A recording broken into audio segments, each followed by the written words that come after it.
German chocolate cake, and German chocolate cake has a couple components. It has obviously a chocolate cake. It has the caramel pecan frosting, which we've already cooked. We did on the stove, and it has some chocolate buttercream. Now, just a little bit of theory behind German chocolate cake. Everyone thinks that it's a European cake, but it actually was invented in the States. It originally was called German's chocolate cake. German's was the manufacturer of the chocolate. It is actually, it's called a sweet chocolate. So it's right in between semi-sweet and a dark chocolate. And that's why when you mix this cake, and you saw it come out, first it has a little bit of film on the top of it, because if you remember when we mixed this cake, it had the meringue that was folded into it, so that's there to lighten the cake. And then because we have that meringue in there, we're not using 100% dark chocolate or cocoa powder to mix this cake. You'll notice that the color is a little bit more of a milk chocolate, and that is classic for a German chocolate cake. It's not deep dark like a devil's food, so you're going to see that it is a little bit lighter in texture. So normally when you do a German chocolate cake, what you can see, it's 3 layers of cake, and then it has that coconut pecan frosting on the inside, and then they leave the sides exposed. It was originally done that so that you could see the coconut filling on the inside, but in food service, anytime cake is exposed to air, it will start to dry out a little bit. So you're going to see in class that we're actually going to frost the entire cake with some chocolate, and then we're going to put the coconut on the inside and the top. And then my goal for today, one of the objectives that we have to meet for this section, is how to do the drip method. So we're going to just take this German chocolate cake a step above, and we're going to warm some chocolate ganache, and we're going to put that down the side, so we do learn how to do drip method, which is very popular right now. Now the secret to a drip method is a cold buttercream and a warm ganache. So we're going to do the chocolate ganache, so that, you know, it's just chocolate, heavy cream, and a little bit of corn syrup for the shine. So we're going to have the ganache at about 100 to 105 degrees today, and after the cake is frosted, we're going to put it in the cooler for just about 20 minutes just to set the buttercream. Because if we pour warm ganache on room temperature buttercream, yes, the buttercream is going to melt. So that's why we want to make sure everything is cold. Cake is cold, filling is cold, ganache is warm, and that's how we'll get the slow drips going down the side of the cake. So my mise en place is set, so we're going to get going and we're going to frost this cake. So I have my first layer. What I want to do is just take off my dome. So again, technique, hand goes on the top, serrated knife. I'm just going to saw about 2 inches in, and then again, I'm going to use my turntable to do the work for me, and that way I'll get a nice level cut. I don't want to cut in too far. And then once I've gone all the way around, then I'll just swipe my knife right across the edge, and there's my center. So I'm going to do this to both cakes, but what I want to do after I get my first cake down is I've got my cake board. I'm going to put a little bit of icing on that cake board, and my cake is going to go upside down. I'm going to peel off the parchment. So that's step 1. That buttercream on the cake board just helps keep it from sliding when I'm going to go ahead and build the cake. So let me take off the dome of this one.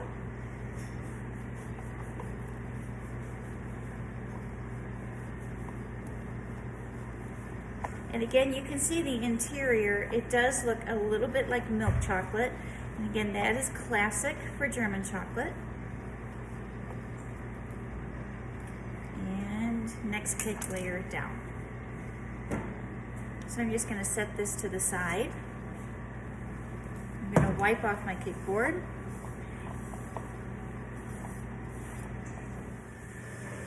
Now I'm going to put down a little dessert syrup. Remember, this will just help keep the cake nice and moist. We do this with every type of cake. Normally when you see these in cookbooks, they don't really tell you to do this on an American style cake.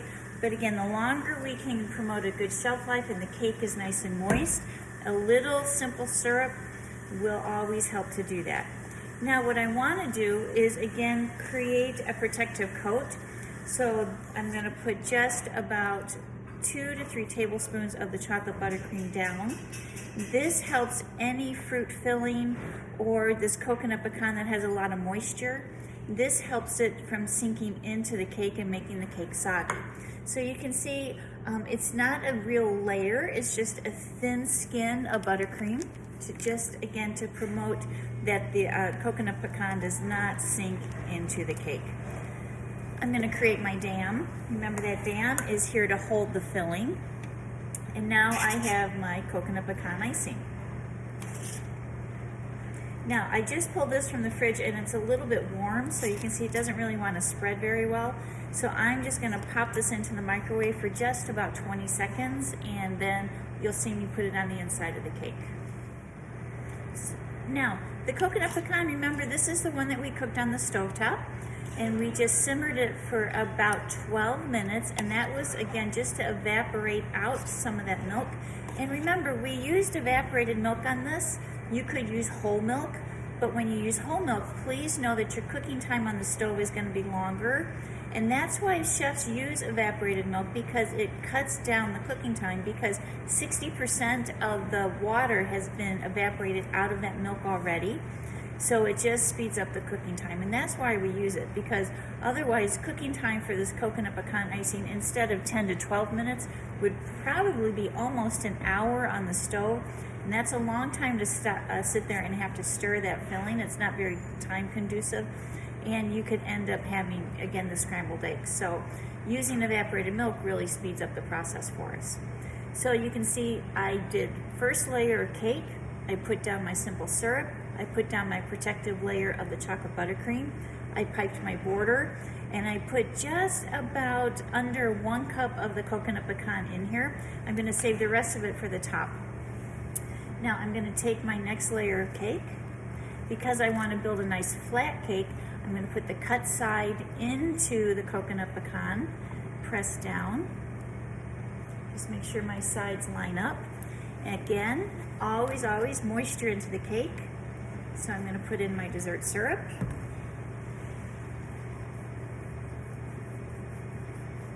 Again, I need to do my protective layer because I will be putting coconut pecan on the top of this. And now again, originally when you did this, when this was first created, the coconut pecan was left exposed, but we want a nice longer shelf life, so I'm going to go ahead and frost the sides. So again, I'm going to take about 2 tablespoons of buttercream. I'm going to put the handle up, and I'm going to go back and forth. And I only try to move about 2 inches when I'm frosting this. And you'll notice, again, I'm not lifting my spatula where there isn't any buttercream, and I backtrack. So you can see I can start where there's buttercream, I go back and forth, and then I come back and I lift my spatula away where there's buttercream, because I don't want to get crumbs in my icing. So it's a slower process, but again, I can get a nice even layer of buttercream without getting cake crumbs in my frosting. And this is really important when we move to do white buttercream on chocolate cakes, and we're going to do that marble cake in a little bit. And then we'll be using white frosting on that marble cake. We just don't want to get any crumbs. So you can see I've gone all the way around, and hopefully you can see I wasn't worried too much about whether my cake, my buttercream was smooth or not. I'm just looking to make sure that all of my cake is covered. So I'm just going to give it a spin, and I'm good to go. So now what I want to do is to promote my straight sides. So again, I'm going to go ahead and take my bench scraper. I put that point down into the cake, and I'm actually pressing it in. I have it at I'm holding it at a 45-degree angle. I'm using my bench, my turntable. I'm just moving this. I went around 3 times, and now look how nice and smooth the sides of my cake are. So that looks great. Now when you do this drip method, I could have used an icing comb, but I really want the drips to go nice and sporadic. Sometimes if you do the icing comb where it does the grooves on the side, it can get caught in the grooves. So that's why I wanted to make sure I had a nice smooth side. Now I need to clean up this top, so I'm just going to take my bench scraper, and then after every time I'm going to clean it. And I'm just going off the edge, and I do a quick flick into the center, and that will just clean up my edge. Now I know I did this pretty fast. It'll take us a little bit longer in class, but what I want to do now is chill this down so that I can make sure that the drip method will work perfectly. So I'm going to put this into the cooler for just about 15 minutes. I want to set the buttercream, make sure my ganache is at the right temperature, and then I'm going to show you drip method, and then we will finish off this cake. So my cake is nice and cold, and you can always tell I can touch it, and you can see my fingers are not making any kind of an imprint. But what I want to do before I start my drip is I need to just switch this off of my cake board, because this cake board isn't the most attractive. So I just got my offset under there, and now I'm just going to lift it, and now once I get everything done, it will already be on its presentation board. So I have cold buttercream, I have warm ganache, so I went ahead and I put the ganache in a pastry bag. I just need to trim and cut my pastry bag. And this is a lesson, guys. Where is my mise en place? I'm missing. Oh, there's my. It's a little bit of sign of my old age. So I'm just going to take this. I'm going to cut just a little small tip off. It would be the equivalent of maybe a number 4 writing tip. And I'm going to start. And hopefully you can see this in the video. I'm just going to take this right to the edge. And you can see I just pipe and I move along. I'm just going to let the drips go where they want.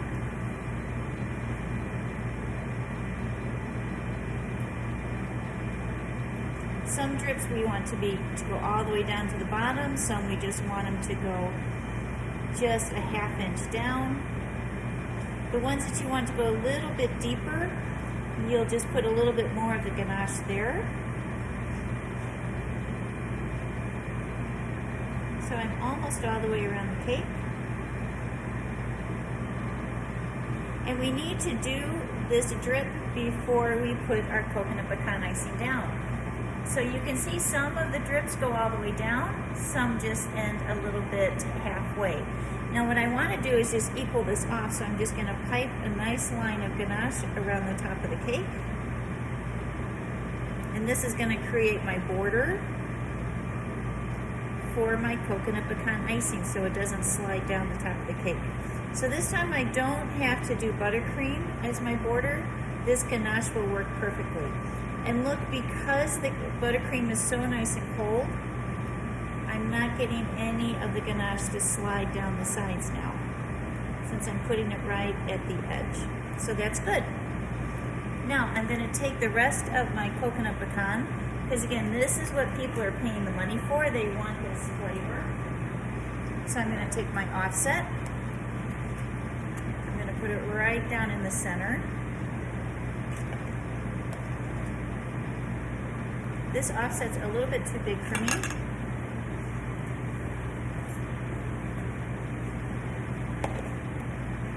If you feel like your coconut pecan is getting too thick again, you could just microwave it again for about 10 to 15 seconds. We cooked a good batch because look, this is nice and firm. It's going to have a great caramel flavor, and then with those nuts and coconut. And it looks like a lot, but remember, this is what people are paying the money for, is for this coconut pecan.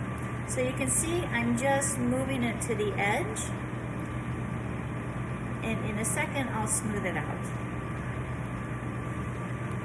Good. So now it's all the way around, so I'm just going to take this and try to level it off. My last thing I want to do for this cake is to do a little portion control.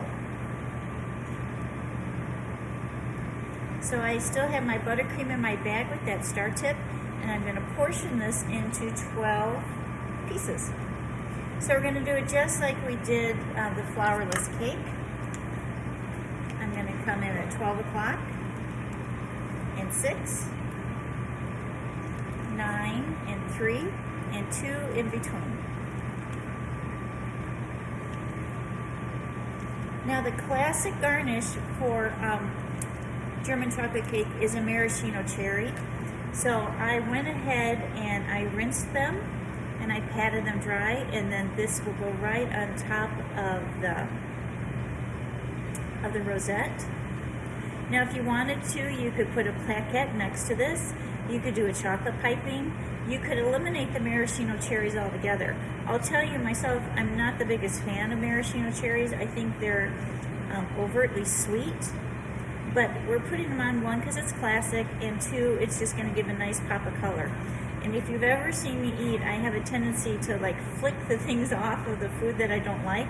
And this would be one of those things that you would see on my plate if you took it away. You would see just a dead maraschino carcass just sitting there on the plate. So this is our German chocolate cake. I'll move it and I'll take a side view so that you can see the drips. But again, it's 2 layers of cake. It has the dessert syrup to keep the cake moist. It has a protective layer of buttercream in the center and on the top. The coconut pecan is on the inside. And the drip, remember, was just my warm ganache.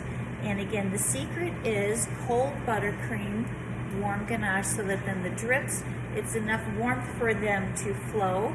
But the buttercream is, cake, the buttercream is cold enough that it starts to set the ganache as it goes. So I'm just going to move this to another table, and then I'll just shoot it so that you can see the side drips.